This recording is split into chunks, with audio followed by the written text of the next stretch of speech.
كما فضل مكانا على مكان وإنسانا على إنسان أما بعد فأعوذ بالله من الشيطان الرجيم بسم الله الرحمن الرحيم أولم نعمركم ما يتذكر فيه من تذكر وجاءكم النذير وقال النبي صلى الله عليه وسلم اغتنم خمسا قبل خمس شبابة قبل حرمك إلى آخر الحديث أو كما قال عليه الصلاة والسلام أيها المختال في ثوب الأمان والمباهي باعتراض بالحلل أيها المختال في ثوب الأمان والمباهي باعتراض بالحلل والمجاري في ميادين الخلا قدمت منك مرارات الأجل মুআজ্জাজ মুকাররম সম্মানিত মুসলিম ইকরাম আল্লাহ জাল্লা শানুহু আম্মা নাওয়াজু দরবারে লাখ কোটি শুকরিয়া আদায় করতেছি যে মহান রব্বুল ইজ্জত আহকামুল হাকিমিন আপনাকে আমাকে ভালোবেসে দুনিয়ার অন্যান্য মানুষদের থেকে বাছাই করে আল্লাহ রাব্বুল আলামিনের ঘরে আসার বসার সুব্যবস্থা করেছেন, তৌফিক দিয়েছেন। এই জন্য আমরা উচ্চ কণ্ঠে আওয়াজ তুলি আলহামদুলিল্লাহ আলহামদুলিল্লাহ আলহামদুলিল্লাহ। সম্মানিত মুসলিম ইকরাম, পবিত্র কোরআনে কারীমের অসংখ্য আয়াত থেকে আপনাদের কাছে আমি শুধুমাত্র একটা আয়াত পেশ করলাম। পয়গম্বর আরবি সাল্লাল্লাহু আলাইহি ওয়াসাল্লামের সিহাসিতার সমস্ত হাদিসের কিতাব থেকে একখানা হাদিসের অংশ পাঠ করলাম। আল্লাহ রাব্বুল আলামিন যদি আমাকে তৌফিক দান করেন তাহলে এই আয়াত এবং হাদিসকে সামনে রেখে কিছু কথা বলবো ইনশাআল্লাহ। সম্মানিত উপস্থিতি, আল্লাহ রাব্বুল আলামিন আমাদেরকে এই দুনিয়াতে পাঠিয়েছেন আল্লাহ রাব্বুল আলামিনের গোলামি করার জন্য, ইবাদত করার জন্য। কিসের জন্য? গোলামি করার জন্য পাঠিয়েছেন, ইবাদত করার জন্য পাঠিয়েছেন। ভাবতে পারেন যে উম্মতে মুহাম্মদী আমরা, মুহাম্মদুর রাসূলুল্লাহ সাল্লাল্লাহু আলাইহি ওয়াসাল্লামের উম্মত, আমাদেরকে মনে হয় ইবাদতের জন্য নির্দেশ দিয়েছেন। অতীতের অন্যান্য উম্মতদেরকে ইবাদতের নির্দেশ দেন না, বিষয়টা কেমন না? তাদেরকে ইবাদতের নির্দেশ দিয়েছেন, আমাদেরকে আমাদের মতো করে শরীয়তে মুহাম্মাদের ভিত্তি করে ইবাদতের নির্দেশ দিয়েছেন। আমাদের নবী যে বিধান নিয়ে আসছেন সেই বিধান অনুযায়ী আমরা কি করব? ধর্ম পালন করব, আল্লাহ রাব্বুল আলামিনের ইবাদত করব। তো হাদিসে রাসূল আকরাম সাল্লাল্লাহু আলাইহি ওয়াসাল্লাম বলেন, ইগতানিম খামসান ক্বাবলা খামসিন, পাঁচটি জিনিসকে গনিমত মনে করো, মূল্যায়ন করো পাঁচটা জিনিস আসার আগে আগে। কি বলছি? পাঁচটা জিনিস আসার আগে আগে পাঁচটা জিনিসকে গনিমত মনে করো। অনেক হাদিসে এসেছে নিয়ামাতানে মাগবুরুন ফীহিমা কাসীরুম মিনান নাস, as-sihhatu wal faragh। রাহমাতাল লিল আলামিন সাল্লাল্লাহু আলাইহি ওয়াসাল্লাম বলেন, নিয়ামাতানে মাগবুরুন ফীহিমা কাসীরুম মিনান নাস, দুইটা এমন নিয়ামত আছে যেই দুইটি নিয়ামতের ব্যাপারে মানুষ বড় উদাসীন। যে দুইটা নিয়ামতের ব্যাপারে মানুষ বড় উদাসীন। রাহমাতাল লিল আলামিন সাল্লাল্লাহু আলাইহি ওয়াসাল্লাম বলেন, এক নাম্বার নিয়ামত হলো as-সিহাতু, দুই নাম্বার নিয়ামত হলো বলবেন হলো সিহাত মানে কি? সিহাতের শাব্দিক অর্থ হলো সুস্থ থাকা। সিহাত শাব্দিক অর্থ কি দাদা? সুস্থ থাকা। তার মানে বুঝাইলেন আপনি অসুস্থ হওয়ার আগে আগে আল্লাহ রাব্বুল আলামিন যে আপনাকে একটা সুস্থতার নিয়ামত দিয়েছেন, এই সুস্থতার নিয়ামতকে মূল্যায়ন করেন। যখন আপনি অসুস্থ হয়ে যাবেন তখন আপনি চাইলেও কি করতে পারবেন না? আল্লাহর ইবাদত করতে পারবেন না। এই জন্যই বলা হয়েছে আসিহাতু, সুস্থতা আল্লাহ রাব্বুল আলামিনের অনেক বড় একটা নিয়ামত। দুই নম্বর রাহমাতুল লিল আলামিন সাল্লাল্লাহু আলাইহি ওয়াসাল্লাম বলেন আল ফারাগ। দুই নম্বর কি? আল ফারাগ, অবসর সময়। আপনার হাতে এখন অবসর সময় আছে, হাতে সময় আছে, কিন্তু আপনি কোনো কিছুই করতেছেন না। খেলাধুলায় বন্ধু বান্ধবের সাথে সময় নষ্ট করতেছেন, স্যার আড্ডা খানায়। অথচ আপনি নামাজের সময় হয়ে গেল, আজান আপনার কানে আজানের আওয়াজ বেশি আসলো, তা সত্ত্বেও আপনি নামাজ আসলেন না। দুইটা নিয়ামত আল ফারাগ। আপনার অবসর সময়কে আপনি মূল্যায়ন করলেন না। যখন আপনার অবসর সময় চলে যাবে, আপনি দুনিয়ার বিভিন্ন কাজে ব্যস্ত হয়ে যাবেন, দুনিয়ার বিভিন্ন ঝামেলায় পড়ে যাবেন, তখন আপনি চাইলেও ইবাদত করতে পারবেন? বলে না পারবেন? পারবেন না। রাহমাতুল লিল আলামিন সাল্লাল্লাহু আলাইহি ওয়াসাল্লাম বলেন, হে আমার উম্মতরে, তোমরা ভাবতেছো তুমি সুস্থ থাকবে, এখন তুমি সুস্থ আছো, কতক্ষণ পরে তুমি সুস্থ থাকবে তোমার ধারণা সম্পূর্ণ ভুল। এখন সুস্থ, কতক্ষণ পরে অসুস্থ। কখন তোমার অসুস্থ চলে আসে তখন ইবাদত করতে পারবে না। সুতরাং তোমার অসুস্থ হওয়ার আগে আগে সুস্থ অবস্থায় ইবাদত বন্দেগী করো। কালকে হাসরের ময়দানে আল্লাহ রাব্বুল আলামিনের কাছে মানুষ আবেদন করবে, আল্লাহ, দুনিয়াতে থাকা অবস্থায় অনেক অপরাধ করে ফেলেছি, অনেক অপকর্ম করেছি, তোমার ইবাদত ঠিক মতন আমি আদায় করতে পারি নাই। দাও আমাকে একটু সুযোগ দাও, আমাকে একটু দুনিয়াতে আসার সুযোগ দাও আল্লাহ। আমি দুনিয়াতে আমল করে আখিরাতের পুঁজি অবলম্বন করব, পুঁজি কামাবো। আল্লাহ রাব্বুল আলামিন কোরআনে কারিমে বলেন, আওয়ালাম নুআম্মিরকুম মা ইয়াতাযাক্কারু ফীহি মান তাযাক্কারা ওয়া জাআকুমুন নাযীর। আল্লাহ রাব্বুল আলামিন ওই সমস্ত লোকদেরকে সম্বোধন করে বলবেন, আওয়ালাম নুআম্মিরকুম, আমি তো তোমাকে হায়াত দেই নাই, আমি কি তোমাকে নিয়ামত দেই নাই, হায়াতে জিন্দেগীর মতো নিয়ামত তোমাকে দেই নাই? কি করবেন না? আল্লাহ তাআলা হায়াতে জিন্দেগীর মতো নিয়ামত দিয়েছেন, অথচ নিয়ামত পাওয়া সত্ত্বেও তুমি এই সময়কে আমার ইবাদতে কাটাইতে পারলা না, এই সময়কে আমার ইবাদতে তুমি কাটাইতে পারলা না।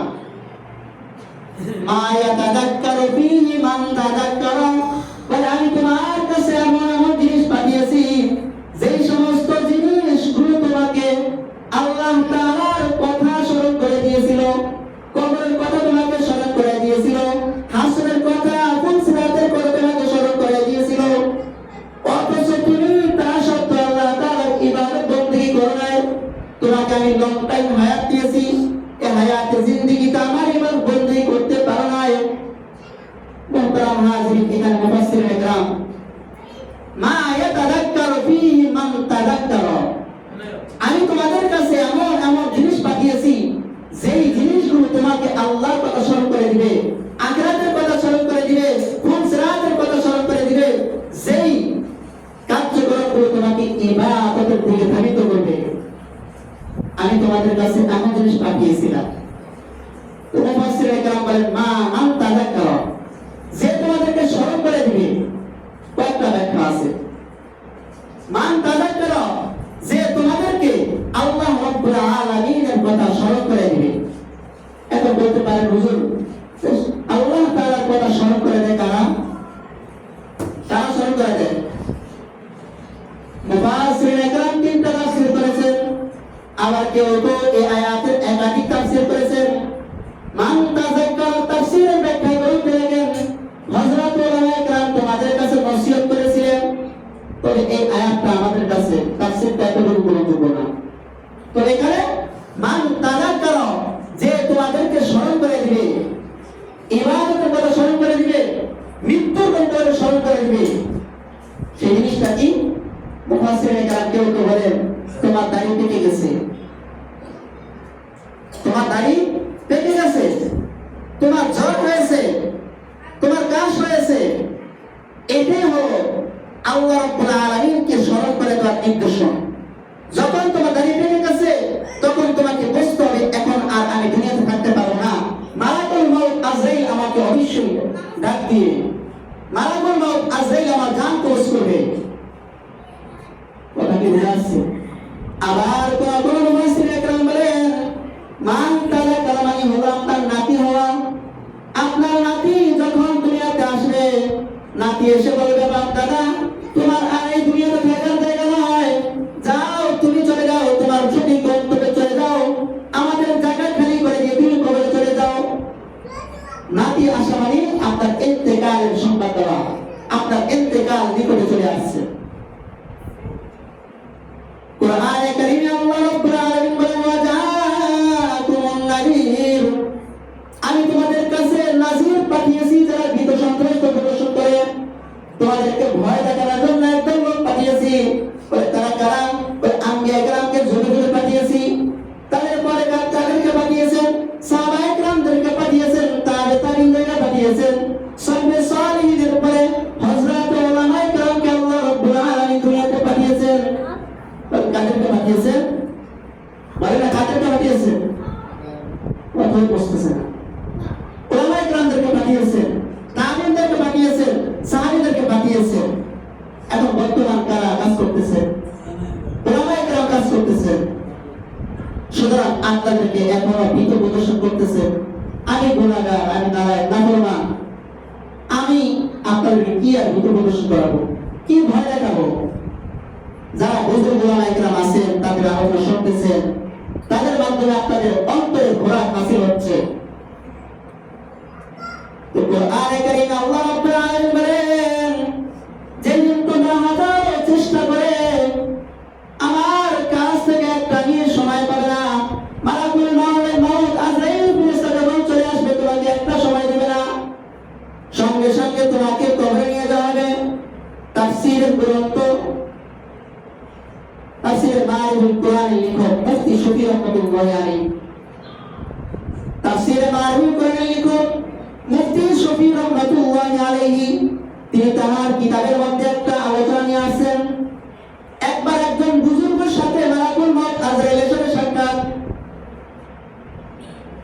মালাকুল মউত আজরাইলকে প্রশ্ন করা হলো, হে মালাকুল মউত আজরাইল, আপনার কার্যক্রম বড় আশ্চর্যজনক, আপনার সকল কার্যক্রম আশ্চর্য বিষয়। দুনিয়ার যখন আদালত থেকে কোনো ধরনের মামলার আসামিদেরকে ধরার জন্য পাঠানো হয়, তখন আগের থেকে তাদেরকে সতর্ক করে দেওয়া হয় আপনার নামে মামলা হয়েছে, অনেক ধরনের আদালত থেকে কাগজপত্র আসতে থাকে। আপনি হয়তো পরস্পরে মীমাংসা করে নেন, না হয় আপনাকে জেলে যেতে হবে, বিভিন্ন ধরনের দেওয়া হয় কিনা? আদালত থেকে কাগজপত্র দেওয়া হয় কিনা? মালাকুল মউত আজরাইলকে বলা হলো দুনিয়ার আদালত থেকে বিভিন্ন ধরনের আগে থেকে সংবাদ দেওয়া হয়, অথচ আপনার কার্যক্রম বড় আশ্চর্যজনক। আপনি যখন কাউকে গ্রেফতার করতে আসেন তখন আপনি আগে থেকে কাউকে জানান না, না জেনে ফোন করে চলে আসেন, গ্রেফতার করে নিয়ে যান। মালাকুল মউত আজরাইল জবাব বলেন, ও দুনিয়ার মানুষ, আমিও দুনিয়ার নিয়মের খারাপ কোনো কাজ করি না। দুনিয়ার আদালত দুইবার বা তিনবার তোমাদেরকে সংবাদ দেয়, গ্রেফতারি পরোয়ানা জারি আছে তোমার নামে, অথচ আমি মালাকুল মউত আজরাইল যখন তোমার জান কবজ করতে আসি, একবার দুইবার তোমাকে আমি জানাই না, তোমাকে আমি শতবার হুঁশিয়ার করে দেই, শতবার হুঁশিয়ার করে দেই।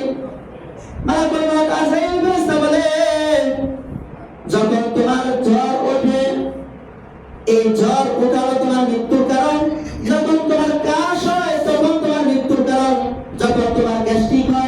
যখন তোমার আলসার হয়, যখন তোমার অন্যান্য রোগ হয়, তখন বুঝতে হবে তোমার মৃত্যুর কাছে। কথা কি বুঝতেছে? জি। মৃত্যুর কাছে।